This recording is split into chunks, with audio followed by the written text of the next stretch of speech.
Next, let me introduce the last speaker. Aiki Shirakawa from Waseda University will deliver the speech under the title of The Invisible Smoking Room. The Invisible Smoking Room.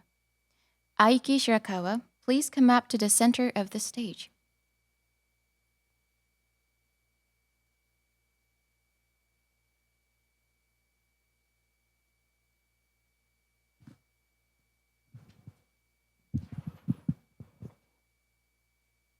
Thank you, the Master of Ceremony, Timekeeper, and distinguished judges.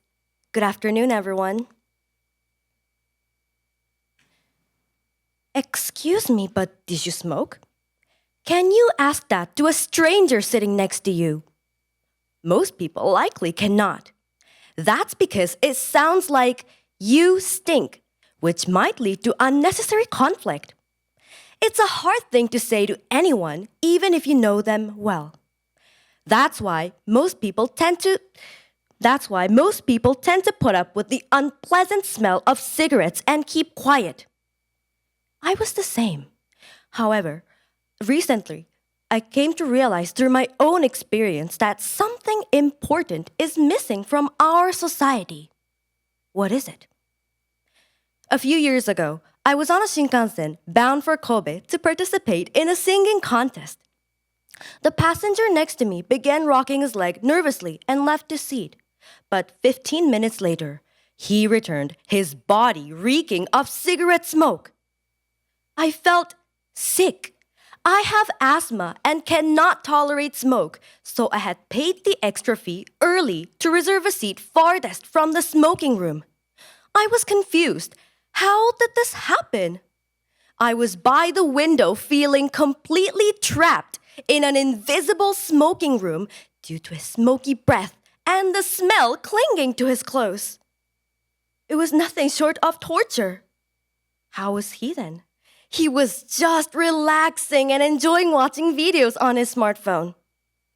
Similar situations may be happening around you, even on campus. Aren't there students who smoke right up until class, then rush in and sit next to you without hesitation? They believe that as long as they follow the rule to smoke only in designated areas, non-smokers have no grounds to complain.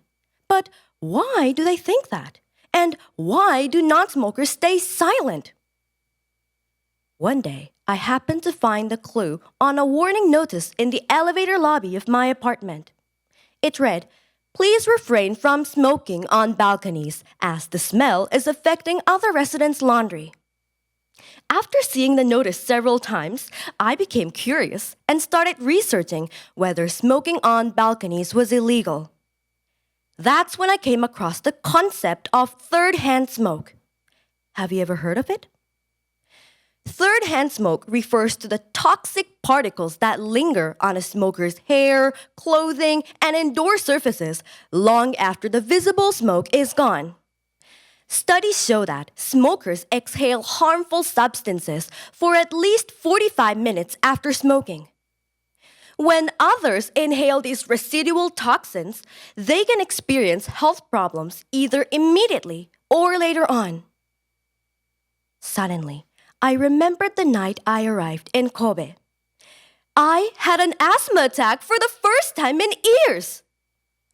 Perhaps it was caused by third-hand smoke.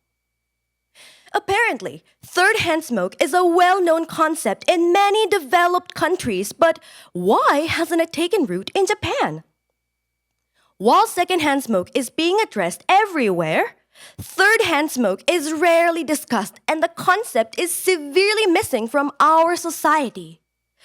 That's likely why that passenger on the Shinkansen and those students could sit next to non-smokers without hesitation. Even non-smokers who want to speak up often don't know where to start. In March 2024, 6 months after I decided never to reserve a seat on the Shinkansen again, the Tokaido Shinkansen abolished its smoking rooms. I was thrilled to hear the news. But in that interview, a middle-aged man said, "It's so sad, But there's still smoking areas on the platform. Well, I'll be okay since I can smoke just before boarding. Did you know that Japan is globally lagging behind in smoking prevention movements? In 2004, Ireland became the first country to introduce a nationwide smoking ban, and many others followed. They recognized that protecting public health from passive smoke is more important than the convenience of smokers. In 2023, New Zealand attempted to pass a law banning smoking for the younger generation. Although the legislation ultimately failed, it sent a powerful message to the world. It's now 2026. Even though the world has been moving away from smoking for more than 20 years, Japan still clings to the idea of separating smokers and non-smokers instead of aiming for a total ban. The idea of separating smokers may sound reasonable at first, but the concept is vague and has many hidden issues. For example, isn't it strange that non-smokers are often required to clean smoking rooms in cafes or restaurants? It's said separate smoking has changed from a matter of manners to a rule. But what difference does it make if the victims continue to suffer? When I was trapped in the invisible smoking room on the Shinkansen, why did I stay silent?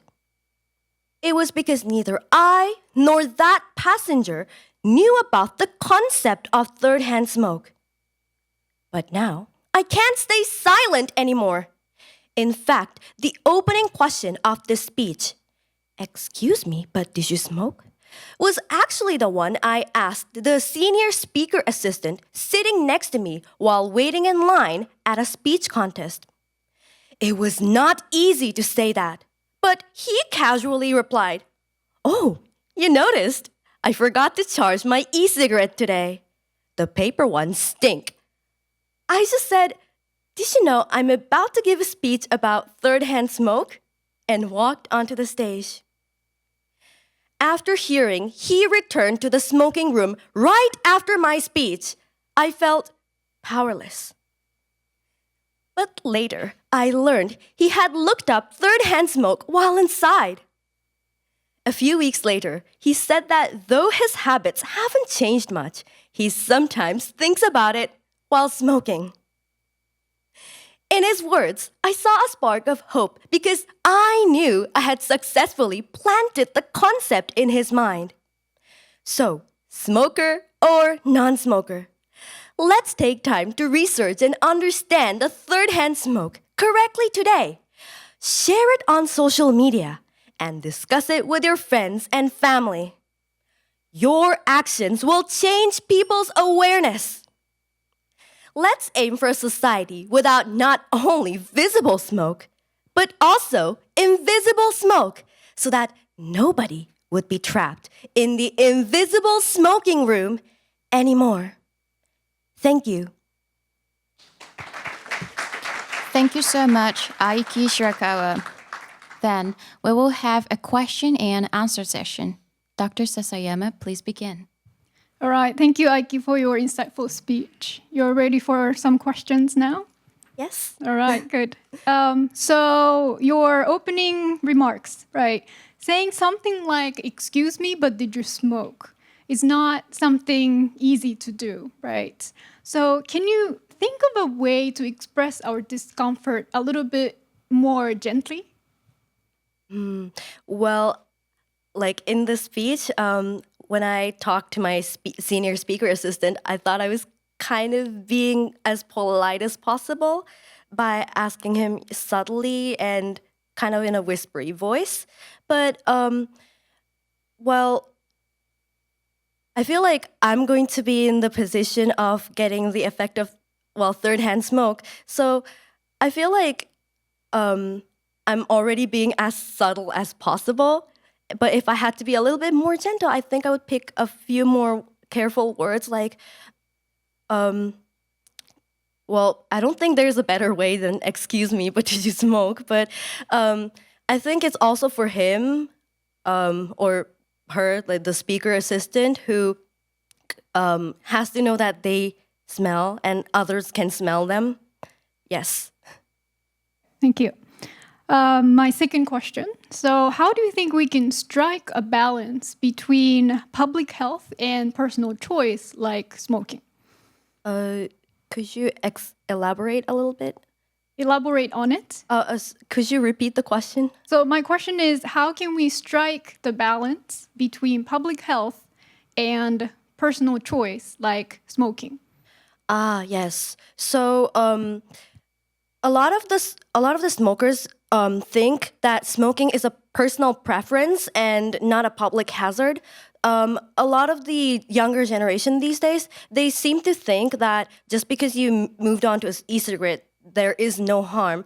I think the important thing for all of us to know is that there is an invisible harmful chemical in the smoke, even if you cannot see it. So the important thing for all of us, whether it be smoker or non-smoker, is that we need to keep in mind that when you inhale the exhaled smoke from a smoker, you're also taking in harmful substances. And I think by everyone knowing that it's not just about personal preference or manners, we can overcome this by keeping a little distance so that everyone can live more peacefully. Okay, thank you. So, towards the end of your speech, you talked about the importance of awareness raising. So, apart from that, apart from raising awareness, what do you think we can do to address the issue that you talked about in your speech? I have two suggestions. One is for university students. So if you ever have a class that allows you to openly express your opinions in any subject, I would definitely recommend trying to talk about these topics like third-hand smoke, second-hand smoke, and those professors that host these kind of classes, they're usually very lenient. So if you bring up these kind of new topics, they will definitely give you an A, speaking from experience. And the second one is that usually in your cities, there's an opinion box. So try to talk about plastering third-hand smoke posters in smoking rooms. I actually did that, and I received a letter from my city saying, oh, we will only do these things if the Japanese government or the Tokyo metropolitan government will says so. So if everyone in here goes to their city office and posts about these ideas in their opinion box, I think they will try to take more measures. So please do it. Thank you. All right, thank you.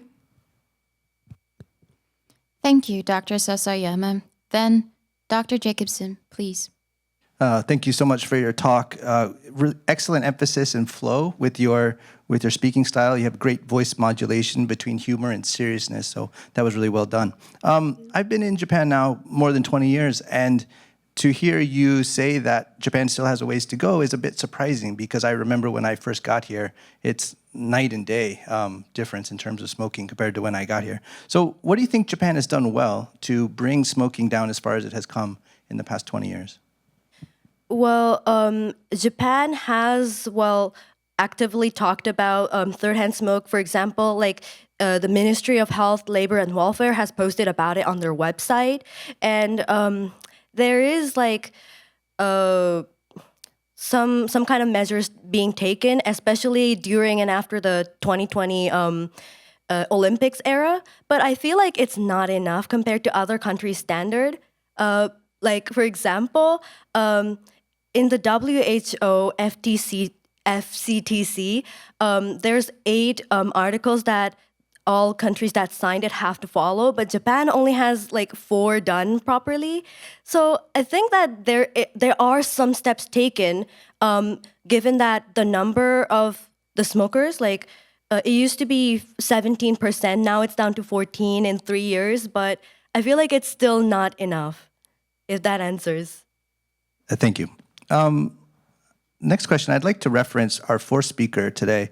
When talking about plastics, he put a lot of emphasis on corporations and sort of corporate responsibility to stop these negative issues. So what do you think is the role of Japan Tobacco or different companies that benefit from people being addicted to smoking? So, for companies, they have their own policy, I believe. So I've heard that some companies like Eon and Menicon, the eye lens company, they've already implemented company rules like you cannot use the elevator after smoking for an hour because that's the harmful substance that is there in your breath. As for other companies, I think they haven't really reached to that extent yet. For corporations, I really hope that they also take extra steps to follow the companies that I just mentioned and start banning the people from using the public areas, common areas where they can put others under the influence of third-hand smoke. Great, thank you.